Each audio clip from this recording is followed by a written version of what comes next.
kita sekarang bertanggung jawab untuk bisa menghadirkan keadilan, kesetaraan. Itulah misi utama dari perubahan.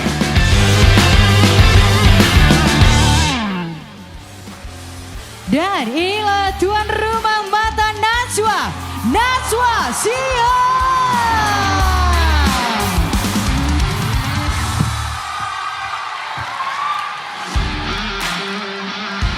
Assalamualaikum warahmatullahi wabarakatuh. Apa kabar Dede-dede UGM? Alhamdulillah, alhamdulillah. Senang sekali Narasi bisa berkolaborasi dengan UGM untuk menyelenggarakan Mata Najwa on Stage. Sebetulnya Dede-dede, aku selalu kalau ketemu mahasiswa bilangnya dede-dede, kalian dedekku semua. Sebetulnya Mata Najwa ke UGM tuh udah beberapa kali. Ke gedung ini, ke ruangan ini pun udah beberapa kali. Tetapi memang selalu ada yang beda dan spesial kalau kita bikin acara khusus di sini.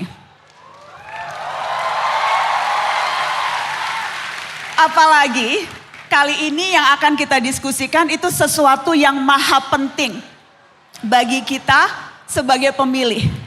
Hari ini panggung ini akan kita dedikasikan secara spesifik untuk mengenal lebih jauh mereka-mereka yang mengaku bisa menjadi pemimpin negeri ini.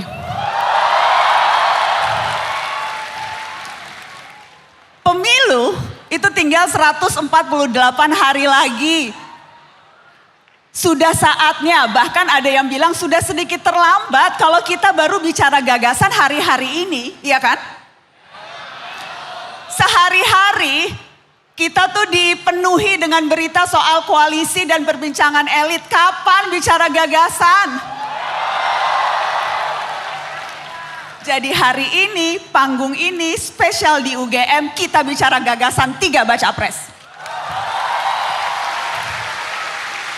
Dan karena tidak mudah untuk mendatangkan 3 baca pres sekaligus dalam acara yang sama, durasinya kita bikin panjang sampai jam 10 malam.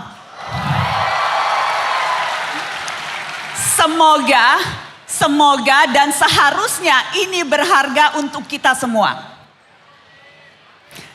Dan rasanya sayang kalau yang bisa menyimak berbagai gagasan dan membantu kita menentukan pilihan nanti hanya 5.000 orang yang ada di ruangan ini. Karenanya acara ini kita siarkan secara live streaming, sehingga teman-teman di seluruh Indonesia bahkan mancanegara, terutama untuk mereka-mereka 35.000 yang gak kebagian tiket. Yang satset, yang sregep nih kalian yang berhasil dapat tiket. Sisanya supaya tidak terlalu kecewa dan memang tidak selayaknya kecewa, kita siarkan secara live streaming dan saat ini bisa disaksikan di YouTube Narasi, YouTube Najwa Shihab dan juga YouTube UGM. Oke. Dede-dede, saya mau cerita atau saya mau paparkan format kita hari ini seperti apa. Yang pertama, sesuai kesepakatan dengan para bakal calon presiden, mereka akan hadir bergantian. Yang kedua, karena belum ada nomor urut dan ini bukan acara formal kampanye, urutan yang akan tampil kita sesuaikan dengan gaya di kelas urutan abjad. Iya kan? Jadi yang pertama akan tampil di panggung ini adalah Anies Baswedan, disusul Ganjar Pranowo dan ditutup dengan Prabowo Subianto. Oke. Dialog kita ini nanti akan dibagi dalam 3 bagian.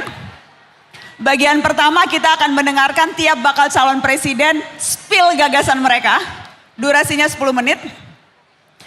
Setelah itu di sesi kedua saya akan berdialog dengan baca pres. Dan nanti saya juga akan memberikan kesempatan kepada teman-teman yang hadir di Geraha Sabah untuk membantu saya menentukan topik apa yang akan dibahas. Jadi nanti kita akan ada barcode di layar.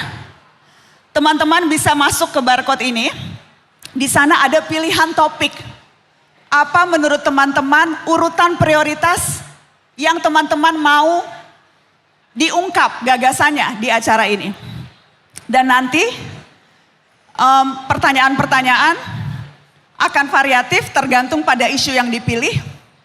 Dan saya mau tekankan selain pertanyaan spesifik yang akan kita ajukan ke setiap baca pres, saya juga akan mengajukan pertanyaan yang sama untuk masing-masing supaya teman-teman bisa membandingkan dan menilai atas satu situasi atau isu yang sama. Dan nanti di sesi berikutnya saya akan mengundang perwakilan. Ada perwakilan dari dosen, perwakilan dari mahasiswa. Audiens saya akan pilih, jangan khawatir yang di atas juga akan dapat kesempatan. Yang menonton di live streaming saya juga akan kasih kesempatan Anda untuk bertanya. Sebelumnya kita juga sudah menampung pertanyaan dari netizen. Karena sekali lagi forum ini adalah forum kenal lebih jauh. Dan teman-temanlah yang berhak bertanya dan menentukan apa ide yang ingin teman-teman ketahui untuk memantapkan pilihan siapa yang dicoblos nanti 14 Februari. Jadi kita langsung mulai saja dengan baca pres yang pertama. Oh sebelumnya saya mau mengingatkan, walaupun rasanya tidak perlu diingatkan ya karena kita di kampus. Jadi soal ketertiban rasanya tidak perlu saya tekankan lebih jauh. Bagaimana pentingnya kita menjaga supaya tidak terlalu riuh teman-teman. Tepuk tangan tentu diperbolehkan bahkan diharapkan. Bukan hanya untuk baca pres yang sudah meluangkan waktu, tapi sekali lagi untuk kita semua, pemilih yang sadar, pentingnya tahu apa yang ditawarkan para calon pemimpin yang akan mengatur netizen plus 62 ini.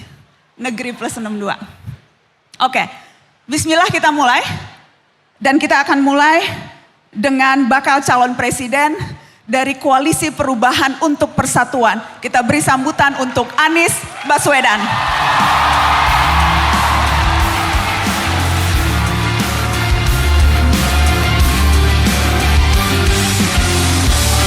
Bakal calon presiden muncul dari belakang. Seperti layaknya pemimpin memang harus muncul dari belakang.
Boleh kita persilakan untuk Mas Anies untuk naik ke panggung.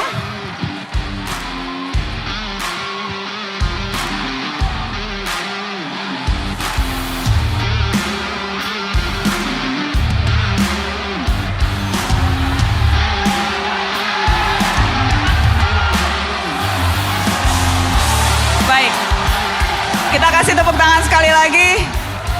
Bakal calon presiden dari Koalisi Perubahan untuk Persatuan, Anies Baswedan.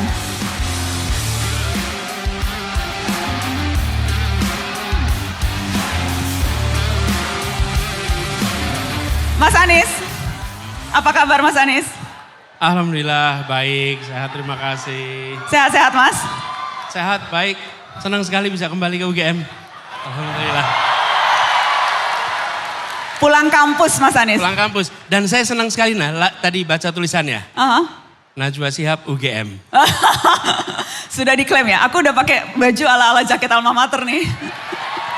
Mohon maaf anak-anak UI, tapi aku nomor 1 UI, nomor 2 UGM kok di hatiku. Mohon maaf orang kuliahnya di UI. Kecuali kalau nanti dikasih honoris causa. Nggak mau, nggak terima honoris causa. Biar pejabat Kalau aja yang UGM nggak pernah ngobrol honoris Nggak causa. pernah. Mas Anies. Betul ya Bu Rektor ya. Mas, jadi terakhir kali ke kampus sering banget dong pastinya atau Sering gimana? kampus. Tapi acara besar di Geraha Sabah, kalau tidak salah terakhir adalah Mata Najwa di sini. Tahun 2014. 2014 Mata Najwa dari Jogja untuk Bangsa. Waktu itu ada Mas Anies, ada Sri Sultan, ada Hairul Tanjung, ada Ridwan Kamil. Betul. Ya. Pak Mahfud MD. Oh itu terakhir ya. Time flies. Jadi udah gak deg-degan. Pernah ngebayang gak akan kembali ke sini 148 hari sebelum pemilihan berdiri dan akan bicara soal gagasan sebagai bakal calon presiden. Pernah terbayang? Kebayang sih akan kembali ke UGM, tapi nggak membayangkan suasananya semeriah ini. Ya. Kebayangkan kembali ke sini dan saya membayangkan pasti Gajah Mada termasuk yang terdepan terawal untuk memfasilitasi tukar gagasan. Pasti. Oke. Mas Anies, saya akan persilahkan Anda untuk spill gagasan Mas istilahnya. Namun sebelumnya saya ingatkan lagi teman-teman untuk mengisi slidonya yang tadi. Untuk membantu menentukan prioritas topik yang akan kita bahas bersama Mas Anies Baswedan.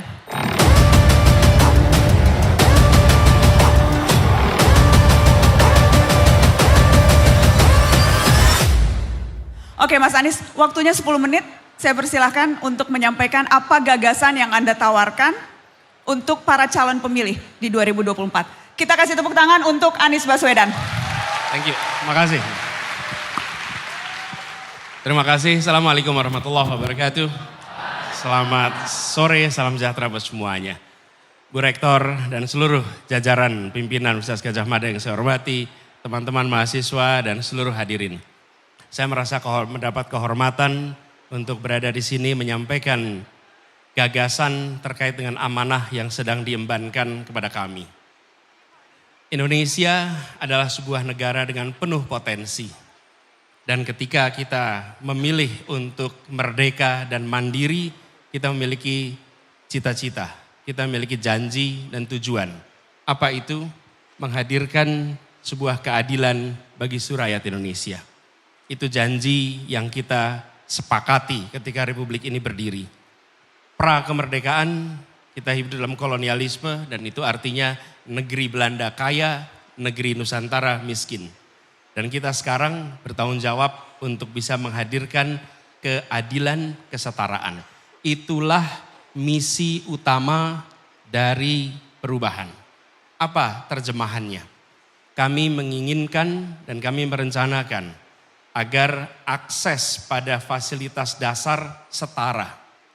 Pertama, kesehatan.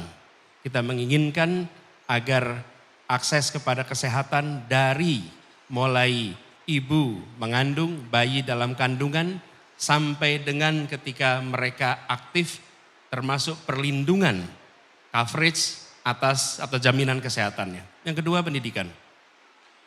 Pendidikan adalah bekal utama untuk mengembangkan potensi setiap manusia Indonesia.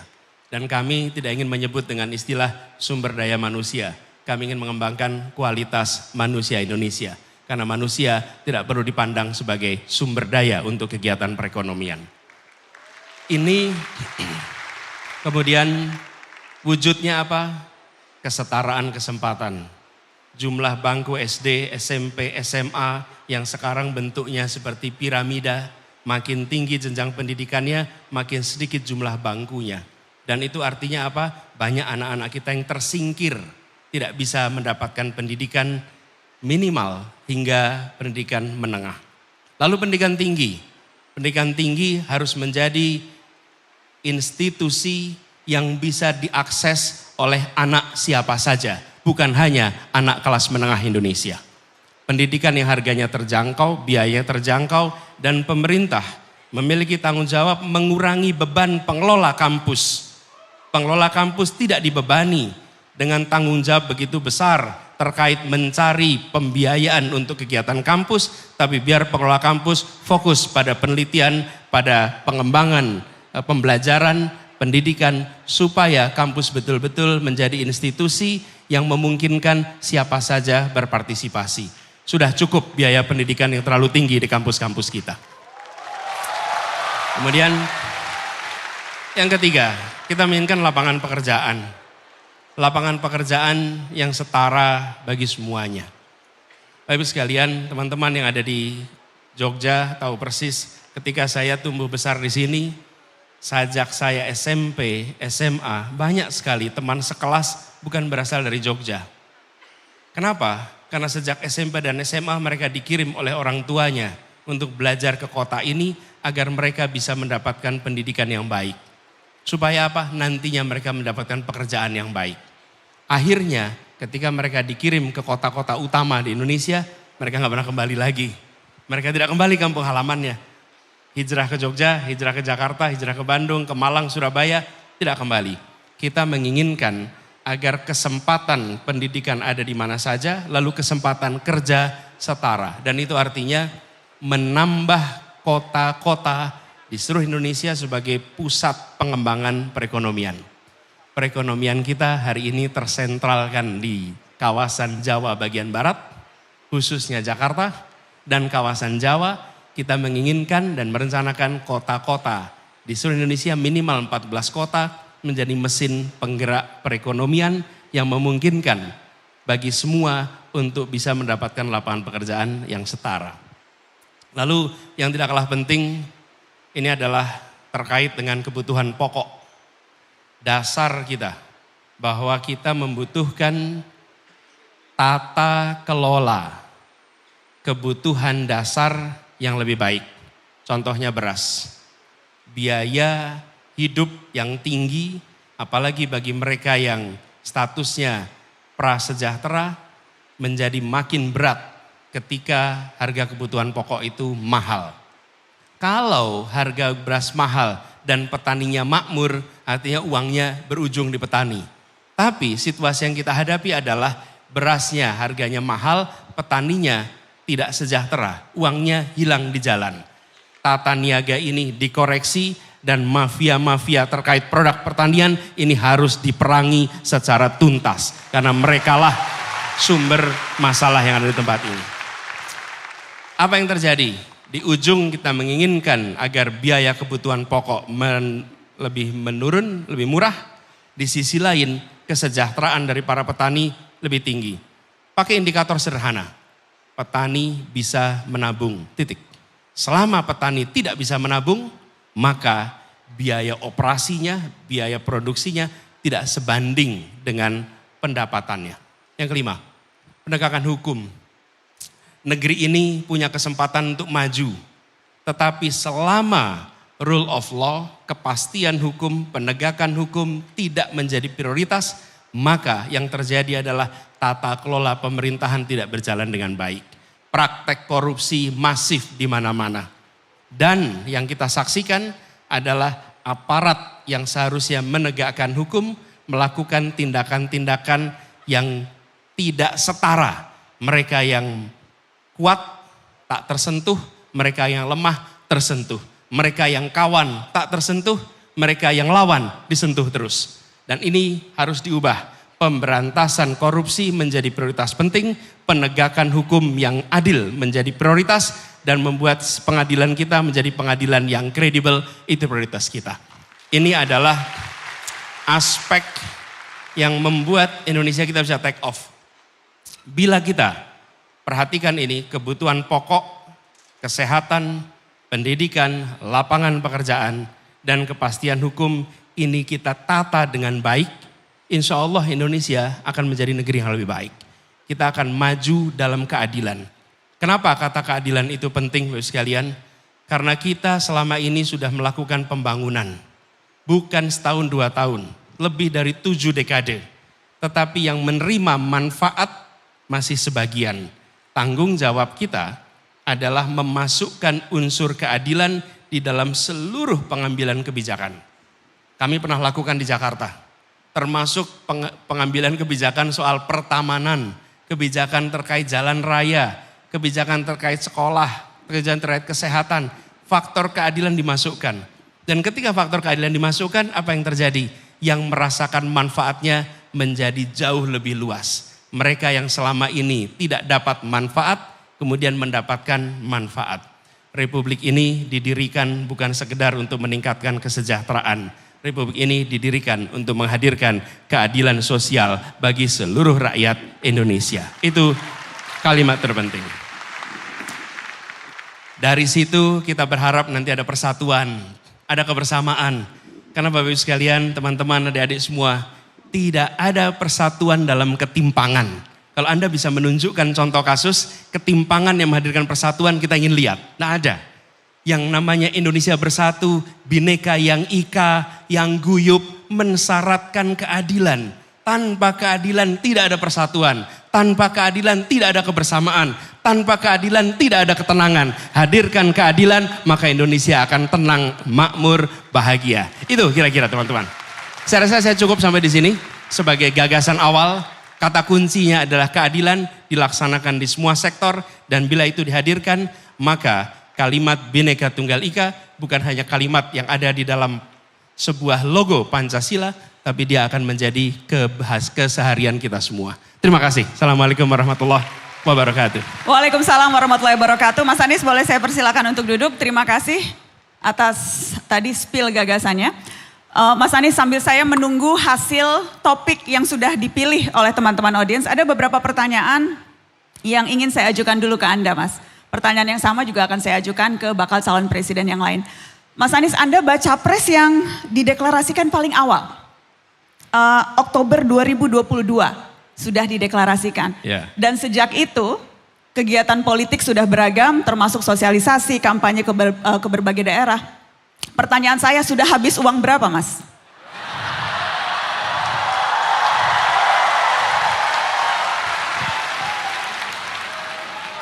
Mudah-mudahan di sini ada yang mau nyumbang nanti. Ya. Dari semua barangkali saya yang asetnya paling kecil. Saya menjadi calon presiden tidak pernah mendaftar, tidak pernah mengajukan diri. Saya diajukan oleh Partai Nasdem pertama kali, partai yang dulu beroposisi ketika di Jakarta. Mereka melakukan proses dan mereka mencalonkan. Habis itu kemudian PKS, Demokrat, walaupun sekarang tempat lain, kemudian PKB. Loh iya dong, saya sebut dong, masa enggak disebut? Nah, terusin dulu ya. Ya. Itu kan modal suara politik. Saya terusin dulu sebentar. Silakan, Mas. Jadi gerakan yang kami dorong, gerakan perubahan dilakukan rame-rame. Nah, begitu banyak yang membantu. Mayoritas bantuannya tidak dalam bentuk rupiah. Kami dipinjamin rumah, dipinjamin kendaraan, staf-staf yang kita bekerja bersama, sebagian adalah mereka dibayar oleh perusahaan-perusahaan yang mau membantu kita. Oke. Jadi secara pembiayaan itu bukan pembiayaan seperti diberikan rupiah. Bentuknya adalah kalau itu in kind. Oke. Atau apa namanya? Barang. Natura.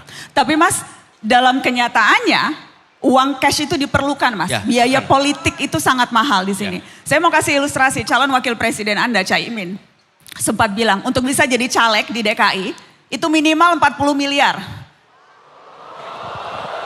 Di Jakarta dan kota-kota besar itu nggak terima kerudung atau kaos, Mas, terimanya kulkas. Ya. Dan ini saya mengutip Caimin. betul. Dan Jadi apa rencana Anda untuk mengumpulkan uang sebanyak itu? Tidak, kita tidak berencana mengumpulkan uang kepada kami. Apa yang kami kerjakan selama ini? Ada lebih dari 600 relawan. Okay? Semua melakukan fundraising di tempatnya masing-masing. Bukan kami mengumpulkan dana. Mereka mengumpulkan, mereka bekerja. Kalau saya datang ke sebuah tempat, maka tuan rumah di sana yang akan menghandle seluruh biayanya. Ini menjadi sebuah iuran. Ada satu fakta yang kita semua tutup mata. Kita tahu ada biaya tapi kita tidak mau membiayainya. Kita tahu bahwa proses politik itu, partai politik itu seperti juga kantor. Ada biayanya, tapi negara dan publik tidak mau membiayai. Kenapa? Ya karena ini partai politik, karena ini adalah kampanye. Selama itu tidak ada pembiayaan dari publik, maka usaha untuk melakukan fundraising menjadi sangat rumit.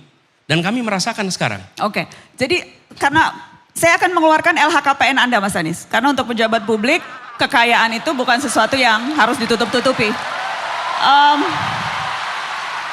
Ini laporan terakhir di 2023 dan mohon maaf Mas Anies, Anda baca pres yang paling miskin Mas. Kekayaan Anda 11,19 miliar. Sebentar, hutangnya berapa? Hutangnya berapa Mas? Coba, berapa Itu. mungkin Mas Anies? Ya, tapi nggak ada jadi- pinjol kan Mas? Nggak ya? Enggak, dari 11 miliar itu mayoritas bentuknya hutang karena saya masih kredit rumah sampai sekarang. Oke, saya akan ulang pertanyaan saya. Jadi rencana Anda selain Jadi- fundraising, karena biayanya Kami mahal? dibantu oleh banyak orang yang memberikan dukungan saat ini. Dan yang paling nanti akan mahal adalah ketika menjelang kampanye, menjelang kegiatan kampanye, produksi alat-alat peraga. Apa yang sekarang kami lakukan? Yang kami lakukan adalah kami membuat kontennya. Kami taruh di cloud dan kami izinkan siapa saja memproduksi kaos, memproduksi banner, memproduksi itu dari konten yang kami buat. Kami sendiri tidak mencetak. Tapi kami menyiapkan kontennya dan kami meminta kepada semua. Bila Anda percaya kepada apa yang kami mau rencanakan, akan kami kerjakan, bantu kami untuk melakukan perubahan di Republik ini. Oke. Karena tidak mungkin kita kerjakan sendirian. Dan banyak pengusaha-pengusaha yang mau membantu. Dan Nas buat catatan, yang membantu ukuran yang menengah. Yang besar-besar nggak ada yang berani mendekati. Semua yang besar-besar itu tidak ada yang dekat. Yang mendekati yang tengah-tengah ini semua. Kenapa konglomerat tidak dekat Anies Baswedan? Itu harusnya tanyanya ke mereka tuh. Kenapa nggak dekat? Kan Anda yang menyatakan Anda, jadi saya follow up questionsnya ke Anda Mas Anies. Kenapa? Mereka takut karena? Karena kami mengalami pengusaha-pengusaha yang berinteraksi, bertemu, sesudah itu mereka akan mengalami pemeriksaan. Pemeriksaan pajak, pemeriksaan-pemeriksaan yang lain-lain. Dan ada contoh di Jawa Barat membantu, di Jawa Tengah membantu. Setelah selesai katanya random, tapi 10 perusahaan miliknya semuanya diperiksa pajaknya. Yang katanya random. Apa yang terjadi? Takut orang membantu. Padahal yang mereka kerjakan bukan membantu saya. Mereka membantu relawan, membantu kegiatan untuk ada event. Mereka membiayai semua di daerahnya masing-masing, bukan tempat kita. Mas Anies, supaya Bayangkan tidak yang besar. Supaya tidak suzon, saya mau minta klarifikasi. Jadi yang Anda katakan adalah Anda menduga alat negara digunakan untuk mengintimidasi orang-orang yang membantu pencalonan Anda. Apakah Ya. seklir itu? Itu laporannya begitu. Alat Ya. negara. Ya. Dan itu kalau alat negara berarti yang memerintahkan aparat Nah. negara setinggi apa? Saya tidak tahu yang merintahkan siapa, tapi fakta di lapangannya seperti itu. Dan saya mau tanya kepada diri saya sendiri dan kita semua, akankah kita membiarkan Republik ini berada dalam rasa takut? Akankah kita membiarkan rasa kebebasan itu hilang? Saya rasa tidak. Ini adalah perjuangan kita dan saya mengajak kepada semuanya, termasuk pengusaha-pengusaha itu. Bapak jangan takut, insya Allah kalau ada perubahan kita akan buat negeri ini menjadi aman bagi semuanya. Oke. Saya akan memulai membuka dengan menunjukkan apa saja pilihan teman-teman dan juga netizen atas topik-topik yang ingin dibahas bersama Mas Anies Baswedan. Boleh tolong produser Mata Najwa dikeluarkan hasil pollingnya? Oke, yang paling tinggi mau bahas apa dengan Anies Baswedan? Yang paling tinggi korupsi dan penegakan hukum, lapangan kerja, kebebasan berpendapat, lingkungan hidup. Oke, urutannya seperti ini. Saya akan mulai berarti tidak akan semuanya bisa dibahas teman-teman, waktunya tidak cukup. Jadi saya akan mulai dari yang pertama korupsi dan penegakan hukum. Nyambung ke yang tadi Mas Anies bilang Mas. Dan juga yang tempat Anda paparkan di awal tadi. Mana tuh? Soal aparat penegak hukum yang menurut Anda tidak setara. Yang lawan disentuh terus, yang kawan tidak disentuh. Saya ingin fokus ke dua lembaga. KPK dan polisi. Saya mau mulai dengan polisi Mas, yang kerap kali dapat sorotan publik dalam waktu terakhir ini.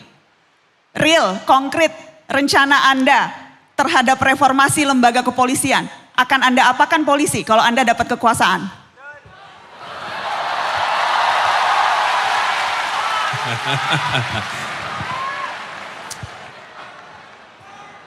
Wih jangan dong, bahaya kalau bubar. Masa bubar? Gini, kita membutuhkan kepolisian yang akuntabel, transparan, bersih. Jadi menurut saya langkah nomor 1 adalah memperbaiki mekanisme akuntabilitas di dalam kepolisian. Semua langkah yang dikerjakan adalah langkah yang bisa dipertanggungjawabkan. Ada transparansi atas semua yang dilakukan. Mengapa? Karena adalah institusi publik. Dan institusi publik itu adalah transparansi.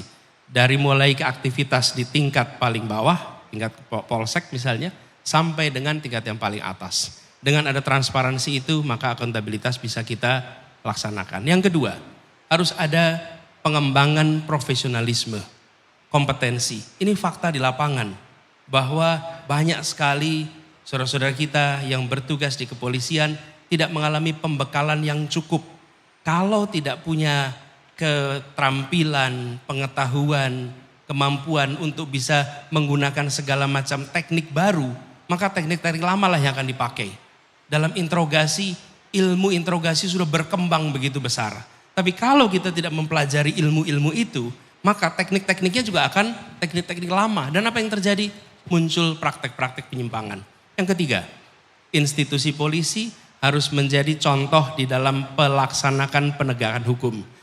Anggota polisi yang bermasalah, yang melanggar hukum harus menjadi subjek untuk diperiksa. Tidak bisa justru anggota kepolisian itu terbebas bila melakukan pelanggaran. Mereka yang harus menjadi contoh. Dan yang keempat adalah pelibatan publik di dalam pengawasan kepolisian. Kepolisian seperti juga badan-badan yang lain harus bisa diawasi. Dan salah satunya mungkin Ombudsman, kemudian Kompolnas bisa memiliki akses yang lebih baik dalam pengawasan. Jadi dengan cara begitu, maka apa yang dikerjakan oleh kepolisian bisa dipertanggungjawabkan kepada publik. Tapi kata kuncinya adalah transparansi, akuntabilitas. Begitu. Mas Anies, saya mau konkret. Tim percepatan reformasi hukum yang dibentuk Kemenko Polhukam itu merekomendasikan satu hal spesifik soal kepolisian. Disebut perlu dilakukan pembatasan penempatan anggota Polri pada kementerian dan lembaga lain. Saat ini banyak anggota Polri yang ada di berbagai jabatan sipil di kementerian. Sebagai sekjen, sebagai irjen, pelaksana kepala daerah, sampai komisaris di BUMN. Dan tim percepatan reformasi mengatakan itu perlu dibatasi. Joknya di kalangan masyarakat, NKRI Negara Kepolisian Republik Indonesia. Joknya seperti itu. Dan ini rekomendasi tim percepatan. Sependapat dengan itu Anda akan batasi? Pemerintahan harus meritokratik. Bukan hanya kepolisian dibatasi. Posisi-posisi yang tidak seharusnya diisi oleh orang yang kompetensinya berbeda, jangan diisi dengan orang yang berbeda. Karena apa yang terjadi, nanti kita akan melihat institusi itu tidak fungsional lagi. Jadi menurut saya fair saja. Jadi termasuk dari kampus. Dari kampus bisa menjadi sekjen, bisa menjadi dirjen. Kalau dia memiliki kompetensi yang tepat nggak apa-apa. Tapi kalau nggak boleh. Hanya karena misalnya presiden dari kampus A, terus kemudian semua dosen-dosen dari kampus A menjadi pejabat di A, B, C, D, E. Nggak bisa itu. Jadi apakah itu yang terjadi sekarang, Mas Anies? Saya hanya follow up loh ya. Cuma follow up question loh. gitu ya, sekarang terjadi ya? Mau nanya balik, capresnya kan sampean Mas. Iya, mudah-mudahan tidak. Saya nggak punya data persisnya tentang kampus, tapi intinya adalah harus ada kompetensi, relevansi, integritas. Kalau ada itu go ahead, kalau tidak ada janganlah. Oke, itu soal polisi. Sebelum saya ke topik yang lain, saya harus tanya KPK. Karena rekomendasi yang sama diberikan oleh tim percepatan reformasi hukum yang menyebut perlu ada revisi lagi undang-undang KPK untuk mengembalikan independensi pada lembaga ini. Saya mau tanya dulu, Anda sepakat KPK sekarang makin tidak independen? KPK harus independen lagi seperti dulu, ya. Jadi konkretnya ketika ada revisi yang kemudian membuat staf KPK, karyawan KPK menjadi ASN sebagaimana ASN yang lain, otomatis mereka tidak lagi memiliki ruang untuk mandiri. Satu. Yang kedua adalah posisinya yang berada di bawah presiden. Bila di bawah presiden dan diberikan ruang yang bebas, maka itu lain. Tapi kita tidak pernah tahu siapa presiden di masa yang akan datang. Apakah akan selalu memberikan ruang kepada KPK untuk menjalankan tugasnya sesuai dengan kewenangannya. Lalu yang ketiga, nah yang tidak kalah penting, bahwa KPK itu sendiri selain dibuat lebih independen, tapi KPK juga harus bisa diawasi. Tidak ada malaikat di negeri ini. Ini adalah semuanya manusia, dan manusia punya kecenderungan mendapatkan kekuasaan, dia bisa abuse kekuasaan itu. Termasuk juga yang berada di dalam KPK. Ya dimandirikan, ya diberikan kewenangan yang cukup untuk memberantas korupsi karena praktek korupsi sudah begitu masif, tapi juga harus ada mekanisme pengawasan yang baik sehingga KPK tidak menjadi sebuah badan yang justru merusak praktek pemberantasan korupsi. Mas Anies, saya harus tanya supaya tidak ada suuzon di antara kita. Jawaban Anda soal KPK harus independen, apakah itu dipengaruhi oleh fakta bahwa KPK belasan kali menggelar ekspos Formula E dan calon wakil presiden Anda juga sudah diperiksa KPK?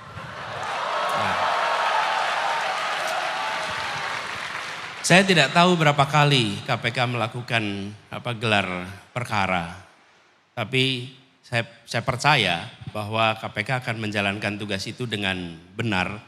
Kenapa? Karena mereka harus bertanggungjawabkan pada publik apa yang mereka kerjakan. Dan saya percaya bahwa sejauh ini terkait dengan pelaporan-pelaporan itu semua, mereka jalankan itu sesuai dengan prinsip-prinsip yang benar. Kenapa? Masih banyak orang-orang baik yang bertahan, yang selalu akan menjaga integritas di dalam tubuh KPK. Itu harapan kita, itu andalan kita. Baik, Mas Anies, saya akan ke topik kedua yang dipilih oleh audiens. Tadi lapangan kerja, Mas Anies. Anda sempat menyebut, tadi juga Anda sebutkan, salah satu prioritas Anda penyediaan lapangan kerja, bukan hanya di kota besar, tapi juga di kota menengah kecil, sehingga anak muda tidak harus pindah ke kota besar untuk dapat pekerjaan. Ya. Konkretnya bagaimana, Mas? Bagaimana agenda prioritas itu bisa Anda wujudkan? Pelaku ekonomi mikro adalah penyedia lapangan pekerjaan yang paling cepat dan paling banyak. Paling cepat, paling banyak. Itu pelaku ekonomi mikro. Misalnya saya beri contoh. Sewa sebuah garasi, sewa sebuah lahan, diubah menjadi sebuah warung, diubah menjadi tempat konveksi, itu langsung dia menyerap tenaga kerja. Cepat sekali. Nah, sektor mikro ini mayoritas informal. Nah, sistem pembiayaan kita itu mengasumsikan hanya membiayai sektor formal. Jadi usaha-usaha yang formal mudah mendapatkan akses perbankan. Tapi usaha-usaha yang sifatnya informal dan mikro, persyaratan perbankannya rumit sekali. Jadi konkretnya melakukan reform di dalam perizinan untuk mikro, supaya lebih mudah. Yang kedua, mereform aturan-aturan terkait pembiayaan supaya mereka punya akses pada permodalan. Dengan ada itu, maka mereka bisa mengakses pasar. Saya beri contoh, di Jakarta. Di Jakarta ini banyak sekali yang usaha rumahan itu tidak bisa mengakses pasar online. Kenapa tidak bisa akses online? Karena nggak punya izin. Kenapa nggak punya izin? Karena dia usahanya dalam rumah. Begitu dia mengajukan izin, lalu Pemprov DKI akan bilang tidak diizinkan, Anda bukan di zona usaha. Lah padahal zona usaha cuma daerah tertentu, ini usaha di dalam rumah. Apa yang terjadi? Kami ubah aturan itu. Sekarang semua wilayah di Jakarta selama itu usaha rumahan, mereka bisa berusaha di rumahnya. Langsung punya namanya IUMK, izin usaha mikro kecil, langsung punya NPWP, langsung mereka bisa jualan ke pasar-pasar online. Apa yang terjadi? Perhatikan 4 tahun terakhir ini. Dulu yang berjualan di pasar-pasar online adalah makanan-makanan kelas menengah ke atas. Hari ini warung pecel lele di pinggir jalan pun bisa berjualan secara online. Kenapa? Karena mereka punya izin usaha, karena mereka punya NPWP, dan mereka bisa akses kepada pasar. Jadi usaha anak muda untuk bisa mendapatkan pekerjaan itu disambungkan dengan penumbuhan mikro. Nah, anak-anak muda punya banyak sekali ide, gagasan untuk usaha. Tapi mereka akan selalu kesulitan untuk bisa mendapatkan tempatnya bila aturan kita tidak diubah. Lalu dorong agar pembiayaan dari pemerintah lewat BUMN, bank-bank BUMN, lewat bank-bank swasta diberi insentif. Agar mereka membiayai aktivitas-aktivitas yang sifatnya mikro. Dan ini bisa dikerjakan di seluruh Indonesia. Dengan cara seperti itu, maka lapangan pekerjaan akan meluas sekali. Bukan hanya sektor, ada satu lagi namanya reindustrialisasi. Kita harus membangun kembali industri-industri baru di berbagai wilayah Indonesia sebagaimana industrialisasi pernah kita lakukan di era 70-an, 80-an, awal 90-an. Kita harus lakukan itu di berbagai wilayah. Supaya apa? Produk-produk yang dikonsumsi di seluruh Indonesia tidak hanya diproduksi di kawasan Jawa. Perhatikan, banyak sekali di Papua, di Kalimantan, di Sulawesi. Ketika tanya produk ini dibikin di mana? Produknya dibikin di Jawa. ongkos logistiknya mahal. Oke. Kita harus melakukan reindustrialisasi. Itu kira-kira jawabannya. Baik, terima kasih. Kita kasih tepuk tangan untuk Mas Anies Baswedan. Mas Anies, teman-teman kita sekarang masuk sesi di mana saya akan mempersilahkan perwakilan dari UGM, perwakilan dari dosen, mahasiswa dan juga nanti saya akan pilih random dari audiens untuk bertanya ke bakal calon presiden Anies Baswedan. Saya kasih kesempatan ini kalau dosen sudah ditentukan lebih dulu dan saya mendapatkan nama yaitu Dr. Mada Sukmajati. Dr. Mada Sukmajati adalah dosen Departemen Politik dan Pemerintahan Visipol UGM. Silakan. Langsung ya Mbak Nana. Silakan langsung. Terima kasih Mbak Nana atas waktunya. Selamat sore Pak Anies. Salam sehat selalu dan selamat datang kembali ke kampus biru, kampus kita bersama. Pak Anies, partai-partai politik yang mencalonkan Pak Anies ini kan memilih nama koalisi perubahan. Jadi tentunya nama ini merupakan fondasi utama dari berbagai program yang nanti akan diusung oleh Pak Anies sebagaimana beberapa tadi sudah disampaikan. Nah pertanyaan saya, ini sejauh mana sebenarnya perubahan ini akan Pak Anies implementasikan? Apakah perubahan total begitu? Perubahan mayor atau minor? Kalau dalam ujian skripsi ini revisinya revisi minor, revisi mayor atau ujian ulang gitu Pak Anies. Nah mungkin mohon itu bisa diberikan respon dulu secara gambaran besar apa kira-kira visi perubahan itu yang kemudian akan diimplementasikan oleh Pak Anies, apalagi jika dibandingkan dengan berbagai program yang sekarang ini sudah diselenggarakan oleh pemerintah. Ada follow up question apa cuma ini aja? Baik, silakan Mas Anies. Nanti kalau ada waktu saya akan kasih kesempatan untuk follow up, tapi tergantung waktunya ya Pak. Silakan dijawab dulu Mas Anies. Ya, pertama gagasan perubahan itu Pak mungkin berbeda dengan skripsi. Kalau skripsi barangnya udah jadi Pak kemarin. Jadi kalau kita kotak-atik itu barang. Kalau ini adalah kita bicara Indonesia ke depan, produk berikutnya. Apa yang sudah dikerjakan sampai dengan sekarang itu dimulainya bukan 2014, bukan dimulai 2019, bukan dimulai 2009. Ini dikerjakan 1945. Jadi kita ini sebagai bangsa memutuskan kami merdeka untuk meraih keadilan sosial. Itu dikatakan tahun 45. Tiap 5 tahun kita berhenti sejenak. Untuk apa? Kalibrasi. Apakah kita masih menuju kepada tujuan kita? Tiap 5 tahun kita berhenti. Dan disitulah kita 2024 akan berada. Jadi ini bukan soal melanjutkan atau tidak melanjutkan yang dikerjakan 5 tahun 10 tahun ke depan ke belakang, tapi ini soal bagaimana kita meraih yang kita tuju ketika Republik ini didirikan. Jadi Prof Mada, yang menjadi gagasan dari kita tentang perubahan adalah memasukkan unsur keadilan di dalam kebijakan-kebijakan yang dibuat. Bijakan rekrutmen mahasiswa baru, sudahkah mencerminkan prinsip keadilan? Sudahkah siapa saja berhak mendapatkan kesempatan yang sama? Itu pertanyaan sederhana. Kalau belum, koreksi. Pembangunan infrastruktur, sudahkah pembangunan infrastruktur memberikan manfaat yang setara bagi semua? Saya contoh konkret, banyak yang bertanya tentang jalan tol. Pertanyaan yang muncul tentang jalan tol, coba saya beri ilustrasi. Jalan tol yang sekarang dibangun, lebarnya mungkin 80 meter. Dia membebaskan tanah rakyat, tanahnya dibeli. Lalu kemudian rakyatnya pindah.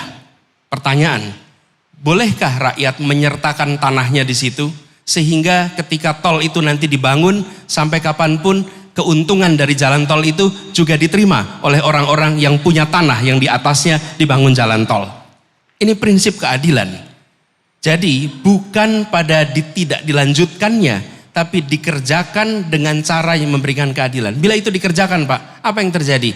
Rakyat yang terlewati jalan tol, dia bukan hanya penonton mobil-mobil orang Jakarta berlalu lalang, tapi mereka merasakan keuntungan dari kegiatan investasi di jalan tol. Karena jalan tol itu investasi swasta. Contoh seperti ini Pak, di dalam semua aspek, sudahkah aspek kesehatan itu mencerminkan prinsip keadilan? Dalam tadi berilustrasi soal usaha mikro, kita selama ini tidak memperhatikan bagaimana pemberian kredit mencerminkan keadilan atau tidak. Saya beri contoh Pak. Ketika Bapak mau mengurus kredit untuk motor, Kredit untuk mobil luar biasa mudah, tapi kredit untuk rumah sulit. Di sisi lain, kalau Bapak punya rumah, punya akses, maka rumah itu nilainya akan naik terus. Sementara kalau beli motor dan mobil, nilainya akan turun terus. Apakah negara akan membiarkan praktek-praktek fasilitas-fasilitas yang tidak setara? Jadi, nanti perubahan yang akan dirasakan adalah di semua aspek kebijakan, di situ ada unsur keadilan yang harus dihadirkan. Itu yang direncanakan mulai 24 ke depan. Jadi bukan mengubah yang sekarang sudah ada, tapi bukan mengubah dalam artian membatalkan, tapi justru memperkaya dan membuat perubahan itu dirasakan oleh semua rakyat di Indonesia. Begitu Pak, makasih. Oke. Pak Mada, apakah Anda ingin follow up? Saya kasih waktu singkat, tapi jangan membuka pertanyaan baru ya Pak. Hanya follow up kalau Anda ingin. Silakan, singkat saja. Terima kasih. Karena pertanyaan saya penting saya sampaikan Pak Anies, karena di masyarakat ini biar tidak berkembang ya persepsi bahwa ganti presiden ganti kebijakan. Kemudian ganti menteri juga ganti kebijakan nanti dan seterusnya. Nah, mudah-mudahan penjelasan Pak Anies tadi bisa menginspirasi kita. Tadi disampaikan bahwa tidak semua akan dirubah secara total. Terima kasih Pak Mada. Dan itu kami alami Pak ketika kemarin maju di Pilkada Jakarta. Semua yang berada di sisi incumbent selalu mengatakan hati-hati. Kalau nanti gubernurnya baru maka programnya akan berhenti. Yang terjadi bukan berhenti, ditambahkan, diberikan inovasi dan justru janji yang tidak dilaksanakan oleh gubernur yang terpilih berikutnya. Baik, yang berikutnya saya kasih kesempatan kepada Profesor Poppy Sulistianing Winanti. Prof. Poppy adalah dosen Departemen Hubungan Internasional Visipol UGM. Prof. Poppy ada di mana Prof? Ada di sana. Silakan. Terima kasih Mbak Najwa. Pertanyaan saya ke Pak Anies sebetulnya terkait dengan acara yang diikuti Pak Anies kemarin, baru saja kemarin. Pak Anies menghadiri acara Indonesia Energy Transition Dialogue tahun 2023 yang ke-6, dan pada kesempatan tersebut Pak Anies menyampaikan gagasan 5 pilar menuju energi yang memanusiakan. Dari tataran gagasan tentu saja tawaran Pak Anies sangat menarik dan perlu diapresiasi. Tapi pertanyaannya gimana Pak cara mengimplementasikannya? How to make it work? Itu pertanyaannya. Karena jujur saja kita kan sekarang menghadapi dilema. Di satu sisi kita harus komit terhadap berbagai macam komitmen internasional untuk merespons perubahan iklim. Tetapi di sisi yang lain sebagai negara yang masih tergolong pada emerging market, Indonesia mau tidak mau harus terus memperhatikan kebutuhan, kepentingan, ketahanan energi yang 80 atau mungkin 90% masih tergantung pada energi fosil. Sehingga bagaimana konkretnya Pak Anies untuk menuju energi yang menurut Pak Anies tadi energi yang memanusiakan, padahal kita punya banyak mafia batu bara, dan di sisi yang lain ada geopolitik yang di luar terkait dengan persaingan negara adidaya. Terima kasih. Terima kasih Prof. Poppy, silakan.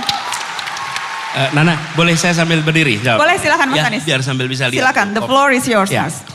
Bu Poppy begini, terima kasih Ibu melihat. Jadi buat yang tidak lihat barangkali, kemarin diadakan diskusi tentang bagaimana transisi energi Indonesia ke depan. Dan 3 baca pres diundang. Sayangnya hanya 1 yang hadir untuk menjawab gagasan soal itu.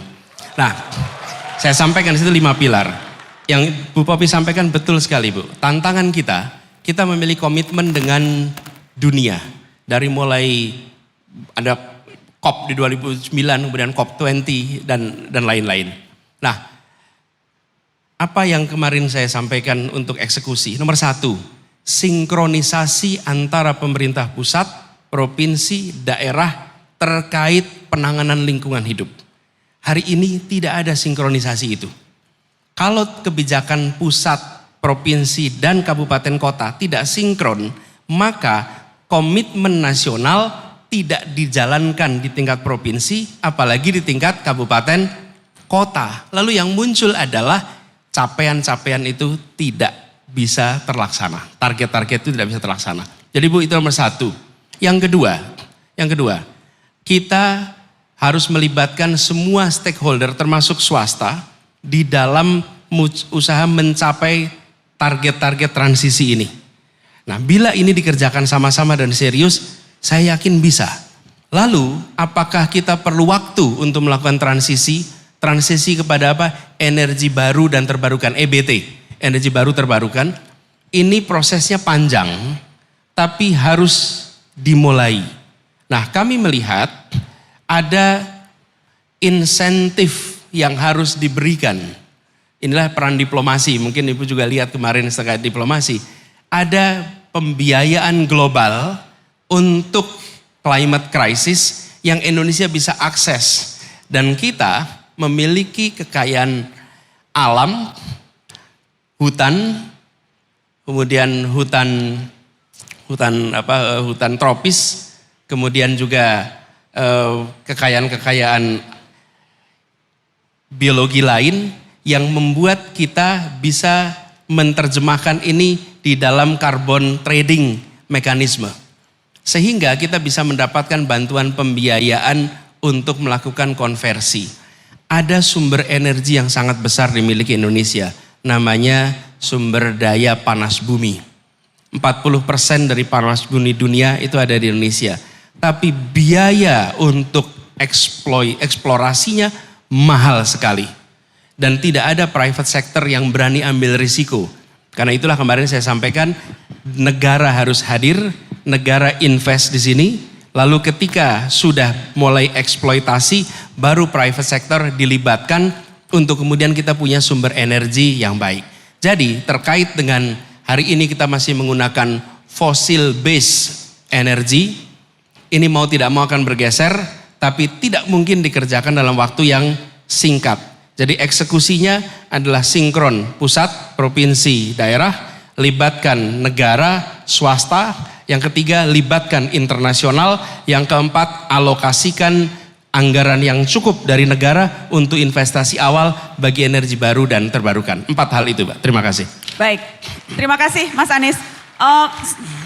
Saya ingin kasih kesempatan yang berikutnya ke perwakilan mahasiswa dari Forum Advokasi Mahasiswa.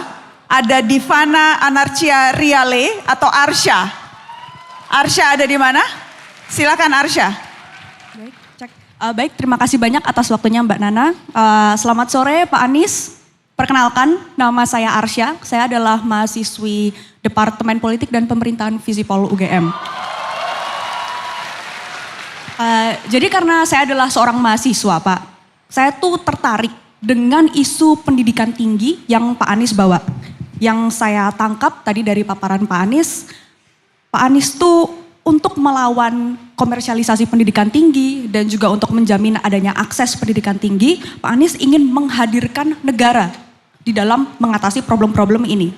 Pertanyaan saya Pak, satu saja sih, cuman mungkin agak panjang. Serealistis apa sih Pak gagasan untuk menghadirkan negara untuk mengatasi masalah akses pendidikan tinggi ketika kita itu berbicara mengenai pengadaan pendanaan Pak? Karena, mungkin sebentar Mbak. Silakan. Karena dari gagasan-gagasan lain yang tadi sempat Bapak sampaikan, saya mendapati ada satu karakteristik yang sama, yaitu gagasan-gagasan Bapak itu butuh uang yang tidak sedikit. Misalkan Pak, ada gagasan untuk intervensi negara dalam hal ibu hamil dan juga anak, di mana negara mendampingi pada saat itu. Ada juga mengenai akses kesehatan murah, ada juga mengenai pengadaan bangku sekolah dasar agar tidak berbentuk piramida mengerucut ke atas. Ada juga tentang tadi insentif kepada bank-bank swasta agar UMKM itu tuh bisa terdorong. Baik, boleh dipersingkat Arsya, saya harus kasih kesempatan mahasiswa lain. Baik, kekhawatiran saya sebagai mahasiswa Pak, kita ini takutnya nanti jadi lupa Pak dengan aspek-aspek penting yang perlu dipertimbangkan karena kita terlalu fokus dan kita terlalu asyik berbicara hanya di tataran ide dan gagasan. Terima kasih banyak. Terima kasih Arsya. Langsung atau yang lain dulu sekalian? Bisa silakan dijawab Mas. Satu-satu langsung? Ya. Oke, jadi begini Arsya.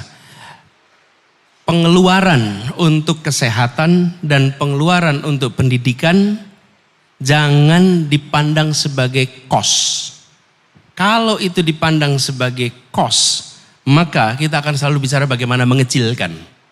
Pandang ini sebagai investasi. Investasi. Begitu itu dipandang sebagai investasi, maka yang kita pikirkan apa kembaliannya besok. Apa kembaliannya besok. Dan ketika kita investasi dengan program posyandu yang masif di seluruh Indonesia, memastikan bahwa dari mulai ibu hamil itu ada pasokan nutrisi yang sehat, maka itu investasi karena besok kita akan ketemu anak-anak yang tidak stunting, anak-anak yang ototnya kuat, anak-anak yang otaknya kuat, yang kemudian mereka bisa menjadi mahasiswa yang baik di kemudian hari. Ini returnnya berpuluh tahun. Kebanyakan kita yang berada dalam politik ingin mengerjakan yang 5 tahun lagi bisa difoto dan dipaparkan menjelang pemilu berikutnya. Sudah saatnya kita mengubah kebijakan-kebijakan dibuat untuk membangun manusia dan bangsa kita menjadi maju dalam jangka panjang. Itu investasi. Itulah sebabnya mengapa saya katakan tadi hal-hal yang dasar biayanya besar, tapi ini adalah investasi yang nantinya kita akan ambil buahnya. Mengapa kita mau keluarkan uang begitu banyak membangun jalan tol, membangun jembatan, membangun airport? Karena kita tahu ini investasi yang akan menggerakkan perekonomian.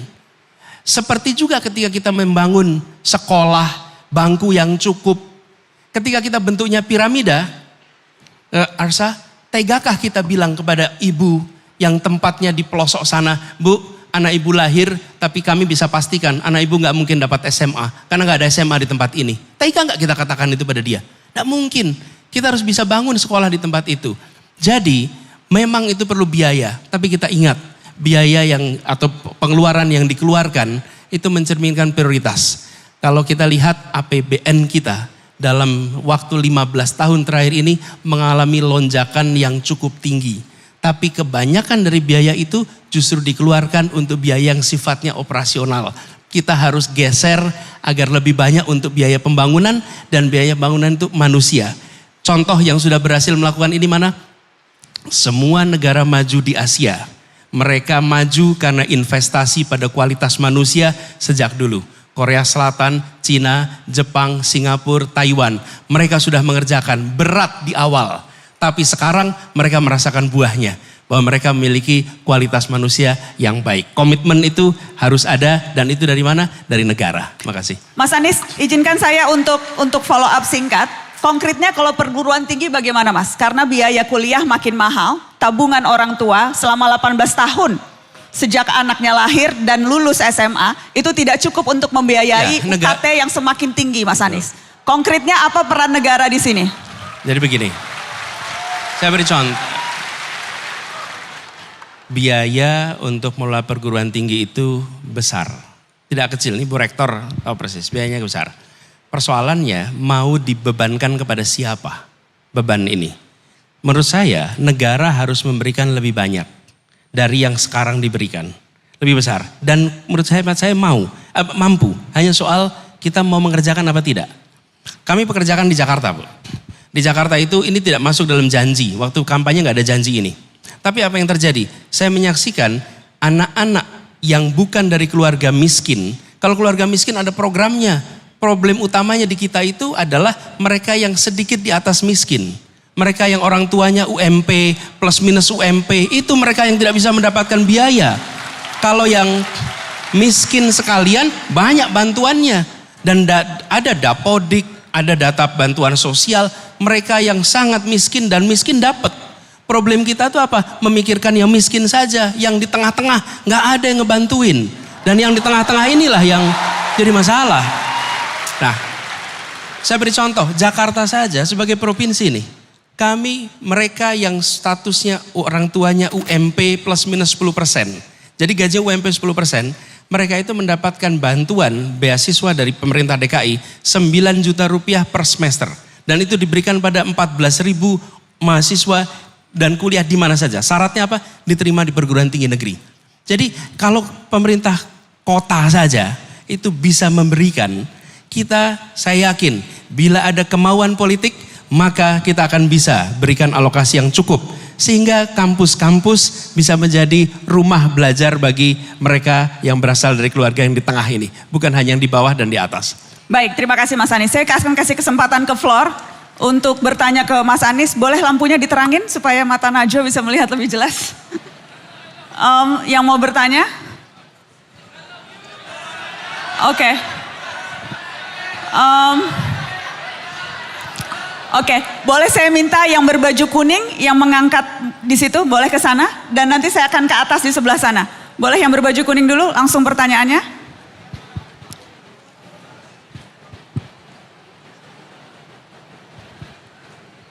Silakan, boleh tolong perkenalkan diri, dari mana, namanya siapa?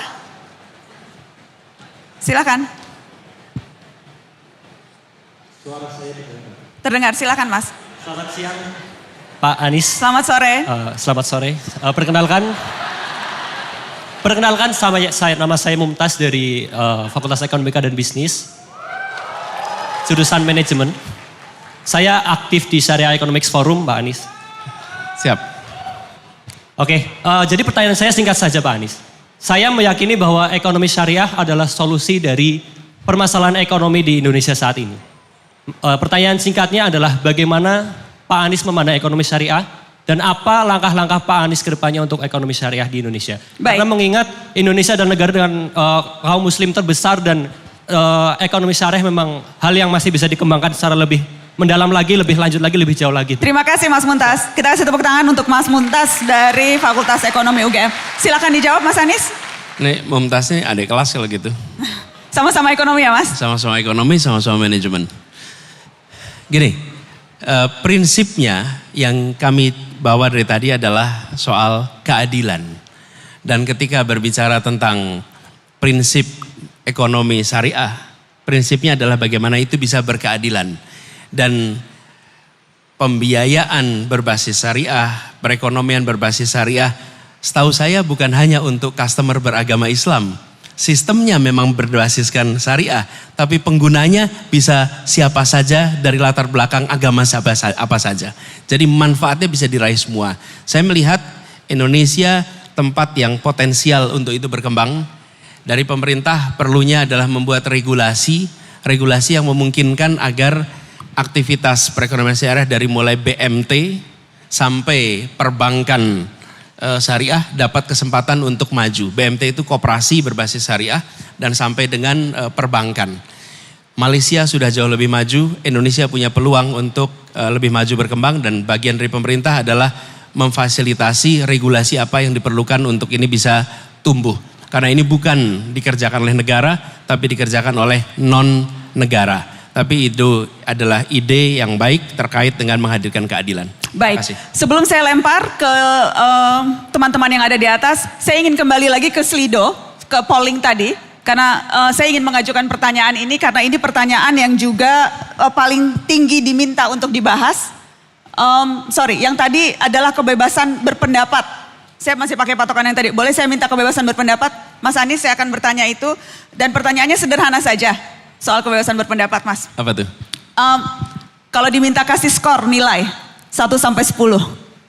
Seberapa atmosfer kebebasan berpendapat di negeri ini menurut Anda? Ini di sini udah pada aja semua. Selama kita menulis tentang Indonesia masih harus menggunakan Wakanda, maka skor kita masih rendah. Selama kita masih harus menggunakan nama-nama selain kita sendiri untuk mengungkapkan apa yang menjadi pikiran kita, maka skor kita masih rendah.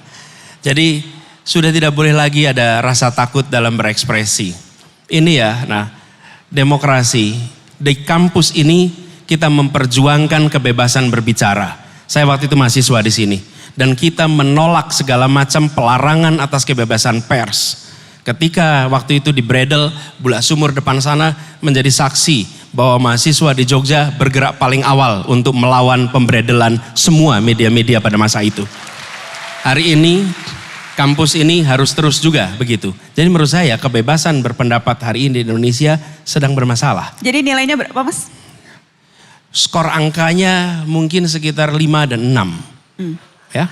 5 atau 6 Mas? Karena kalau 6 udah lulus, 5 tuh gak lulus Mas. Ada juga nggak lulusnya 7. Jadi ini 5. Kalau begini, angka itu ya bisa meredusir kompleksitas ya. Jadi kita bisa terjebak di dalam kuantifikasi. Nanti bisa menyebut 7, 8, nanti itu sen saja. Dan kita tidak bisa sesederhana sekedar angka saja.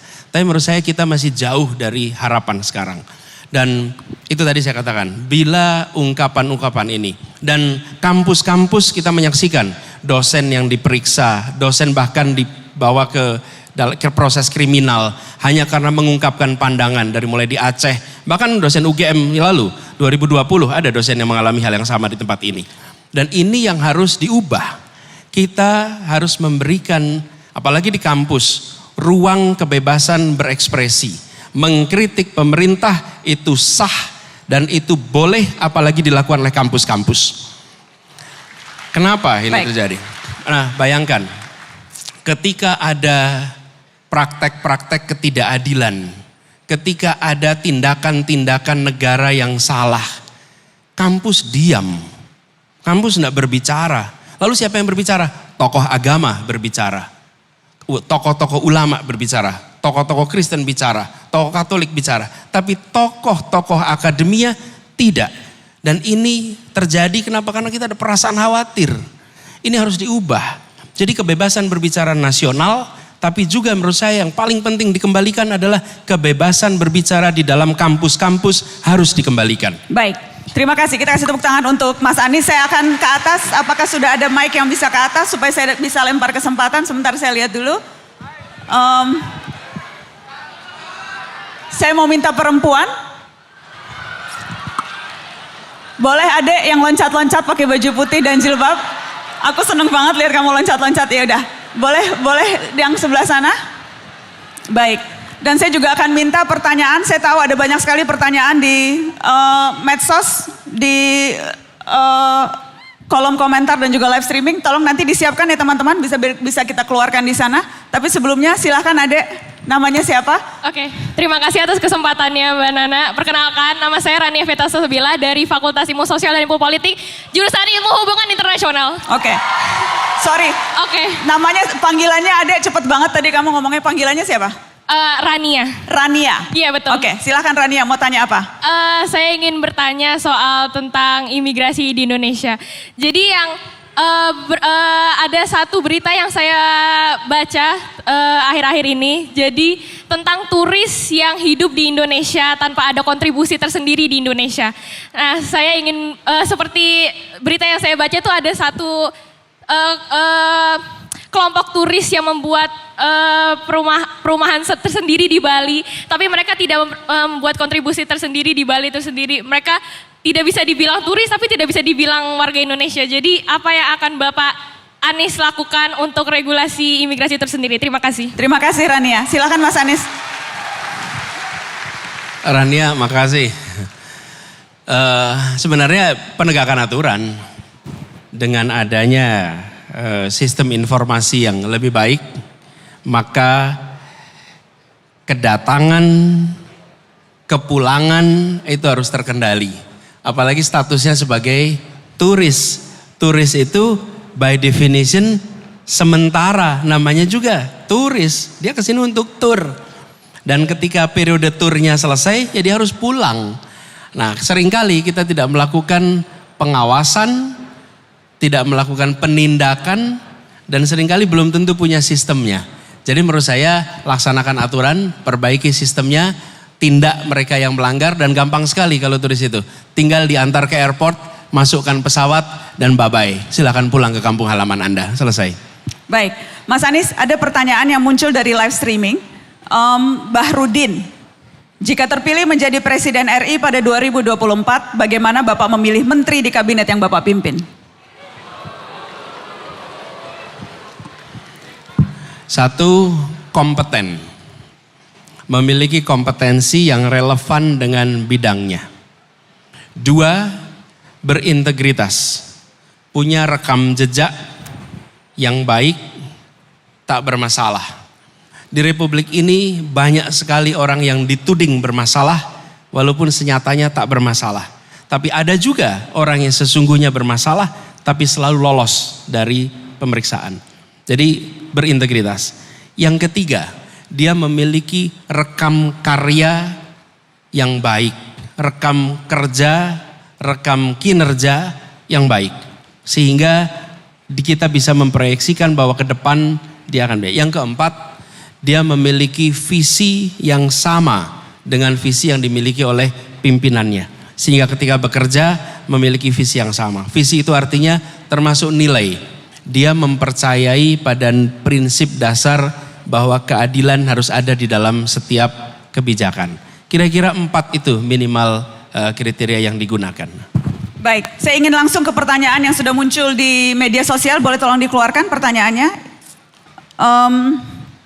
Ya, untuk semua capres mau tanya bagaimana cara dan solusi jika kita menjadi sandwich generation. Jadi harus membiayai orang tua juga. Jadi kejepit mas sandwich di atas dan di bawah.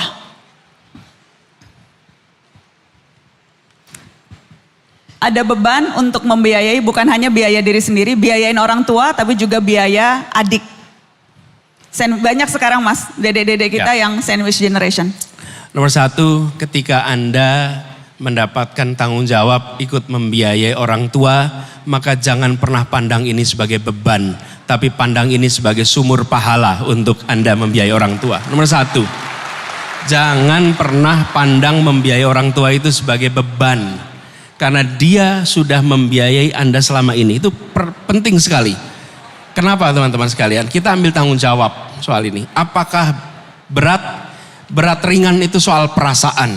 Bila dijalani dengan sepenuh hati, maka itu akan bisa terasa ringan. Jadi nomor 1 menurut saya mindsetnya. Yang kedua tentu cari kesempatan. Dan cari kesempatan ini teman-teman sekalian, ketika Anda dapat beban sandwich begini, ingat teman-teman, ini sesungguhnya adalah masa pembelajaran yang di kemudian hari hampir pasti Anda punya pengalaman mengelola beban yang besar. Anda ketika nanti memimpin, Anda ketika punya tanggung jawab, Anda punya pengalaman pengelolaan beban yang lebih tinggi. Jadi saya ingin usul pada teman-teman, jangan berharap segalanya serba ringan, segalanya serba enak. Ketika Anda ketemu tanggung jawab ekstra, pandang ini sebagai persiapan untuk dapat tanggung jawab lebih besar di kemudian hari. Jadi cari peluang, cari kesempatan yang ulet. Kalau orang lain hanya belajar, kemudian di kosan, Anda harus belajar dan bekerja. Dan seberat-beratnya apa yang Anda alami, Anda boleh bilang pada diri sendiri, saya bukan orang pertama yang melewati ini. Pasti ada orang lain sebelum saya melewati ini. Dan if they survive, I will survive. Gitu kira-kira. Baik. Mas Anies, saya mau bertanya isu kekinian dan saya akan tanyakan ini ke seluruh bakal calon presiden yang ada. Lingkungan hidup spesifiknya isu Rempang, Mas. Yang kaitannya dengan proyek strategis nasional yang saat ini dijalankan pemerintah untuk pembangunan, investasi dan penciptaan lapangan kerja. Karena kalau kita lihat dampak dari PSN ini, konflik agraria terus muncul dan kadang menimbulkan korban kekerasan. Ada datanya mas, catatan konsorsium pembaruan agraria. Setidaknya ada 32 letusan konflik agraria dan 11 diantaranya terkait dengan proyek strategis nasional. Apakah konsep dan pendekatan saat ini yang dilakukan oleh pemerintah saat ini dalam rangka mempercepat pertumbuhan ekonomi akan diganti dengan kebijakan lain? Apakah Anda punya strategi pendekatan yang berbeda? Ya. Jadi begitu sebuah kegiatan itu menjadi PSN, maka akan ada deretan kemudahan yang diberikan. Kan gitu kira-kiranya. Supaya eksekusinya menjadi cepat. Itulah sebabnya program-program yang dimasukkan menjadi PSN, maka dia akan bisa berjalan lebih cepat dibandingkan tidak masuk pada PSN. Idenya untuk mempercepat itu fine. Karena itulah kita yang harapkan untuk bisa meraih kesejahteraan lebih cepat. Apa ruang yang harus diperbaiki? 1. Penentuan program sebagai program strategis atau tidak harus ada di tangan teknokrasi, bukan di tangan dunia usaha. Kalau itu dibalik, proposalnya dari dunia usaha, pemerintah hanya memberikan stempel, maka muncullah masalah banyak sekali. Dimulai dari teknokrasi. Dari mana itu? Kita punya RPJP, kita punya RPJMN. Kemudian dari sini diterjemahkan dalam bentuk program. Mana yang diputuskan menjadi strategis, nasional, mana yang tidak. Jadi penentuan PSN-nya itu kunci. Lalu di situ perlu ada partisipasi publik. Nah, kita seringkali tidak tahu kenapa sesuatu masuk menjadi PSN. Harus ada transparansi, agar program-program yang masuk PSN bisa dipertanggungjawabkan. Sehingga ini bukan menjadi tempat untuk titipan.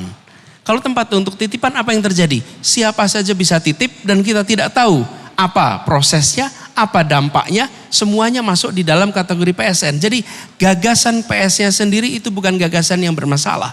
Tetapi kriteria masuk PSN-nya harus dibuat transparan, jelas. Yang kedua, prosesnya teknokrasi. Apa yang saya maksud proses teknokrasi? Begini, teman-teman. Ketika negara punya RPJP, negara punya RPJMN, negara menjelaskan nih jangka panjang kita akan membangun A, B, C, D, F, G. Itu teknokrasi. Tapi kalau non teknokrasi begini nah, saya punya keinginan untuk investasi di sini sebagai pengusaha. Lalu kemudian saya mencoba untuk menawarkan gagasan ini kepada Kementerian A, B, C, D, E. Lalu jadilah dia PSN. Ini namanya profit orient atau profit center penentuannya, bukan kepada kepentingan publik. Begitu nah jawaban. Apakah itu artinya jika kalau nanti Anda terpilih, Anda akan melihat ulang daftar PSN yang ada saat ini, termasuk diantaranya, saya tahu Anda sudah sering ditanya soal ini, tapi saya mau tanya lagi Mas, termasuk proyek ISN yaitu IKN. Dan itu bukan hanya kemudian selera presiden, selera menteri, dibuka kepada publik, diberikan kesempatan untuk pembahasan bersama publik. Maka program-program yang memang sejalan dengan kepentingan publik pasti akan jalan.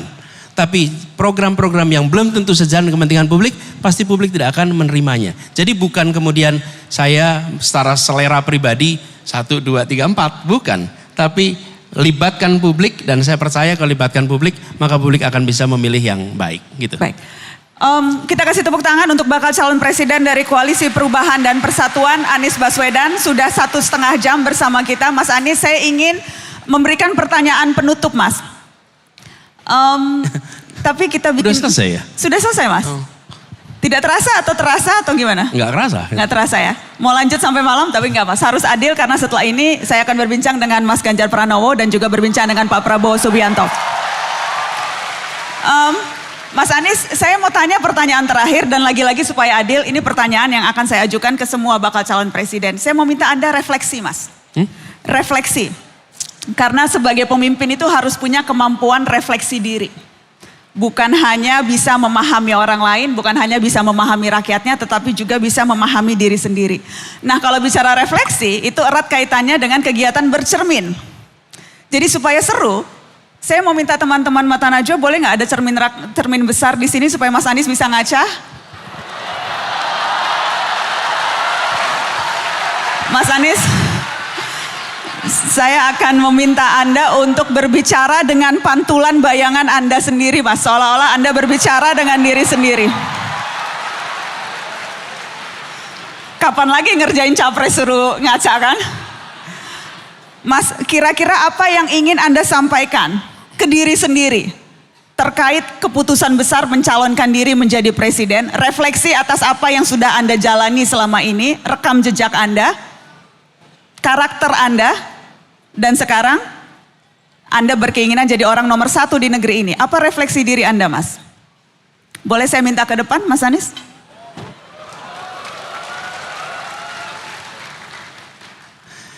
Ini yang pada punya kamar kos belum tentu ada kacanya juga di kamar kos. Ini khusus Mas. Ya. Baik. Jadi saya bicara di sini. Mas Anies boleh berdiri di situ. Ada tandanya Mas. Jadi menyapa diri sendiri. Mas Anies biasa manggil diri sendiri apa? Anies. Anies. Oke, jadi memanggil dengan nama ya. Nggak kan biasanya aku, saya, atau masuk bisnis apa? Ya terserah Mas, aku nggak mau ngatur-ngatur, mohon maaf. Silakanlah kalau sama diri sendiri mah. Jadi gitu ya Mas Anies, silakan Anda. Saya harus mikir dulu nih ngomong. Oke. Jadi reflektif gitu ya. Reflektif dari perjalanan, rekam jejak, dan apa yang ingin Anda tuju. Nggak main-main loh Mas. Anda mau jadi orang yang memimpin 275 juta penduduk di negeri ini. Ya, silakan okay. Mas Anies.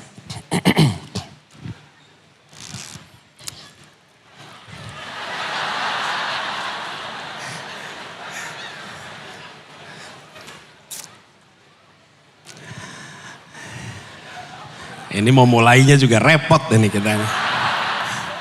Gini, Saya ini nggak pernah ngomong di depan kaca. Ini Nggak pertama apa-apa, Mas. kali nih saya Selalu ngomong ada di yang depan kaca. pertama di mata Najwa. Nah.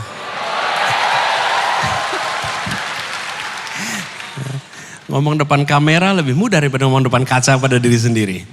Oke.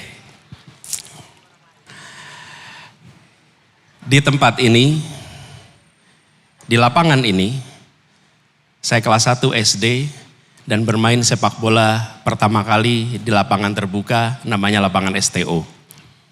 Pada waktu itu saya kelas 1 SD, sekolahnya di Sekip. Pada tahun 89 saya berada di lapangan ini, namanya lapangan Pancasila. Menjadi mahasiswa Universitas Gadjah Mada. Universitas yang saya impikan sejak saya SD ketika main di lapangan ini. Tahun 91 saya menjadi ketua panitia ospek untuk mahasiswa baru. Saat itu saya tahun kedua dan saya menyambut adik-adik mahasiswa baru yang kuliah di sini. Di tahun 92 saya berbicara kepada adik-adik mahasiswa baru, menyampaikan kepada mereka bagaimana menjadi mahasiswa di Gadjah Mada. Saat itu saya ketua senat mahasiswa UGM. 2015-2016 saya kembali ke sini bertemu dengan di tempat ini lagi dengan mahasiswa baru menceritakan tentang bagaimana masa depan. Dan hari ini 19 September 2023, anak yang waktu itu umur 7 tahun main sepak bola di lapangan Pancasila sekarang berada di sini diminta menukar gagasan tentang Indonesia ke depan untuk 275 juta penduduk Indonesia. Anies, ingatlah apa yang dikatakan oleh ibumu ketika dia mengantarkanmu masuk sekolah SD umur 7 tahun. Pada saat itu dipesankan kerja keras, rajin, dan ketika masuk kuliah ibumu pesan, Anies, yang kita miliki cuma nama baik, jaga nama itu baik-baik. Dan hari ini sebelum saya berangkat ke Jogja, ibu saya mendoakan dan ibu saya kembali mengatakan, Anies berada di tempat ini semata-mata karena Anies menjaga nama baik. Jaga nama baik itu baik-baik. Dan itulah refleksi saya pada sore hari ini. Terima kasih. Anies Baswedan bakal calon presiden dari Koalisi Perubahan dan Persatuan. Kita kasih tepuk tangan sekali lagi Mas Anies Baswedan. Terima kasih. Nana, terima kasih. Terima kasih banyak. Terima kasih UGM. Teruslah jadi kampus yang kebanggaan kita. Thank you. Terima kasih.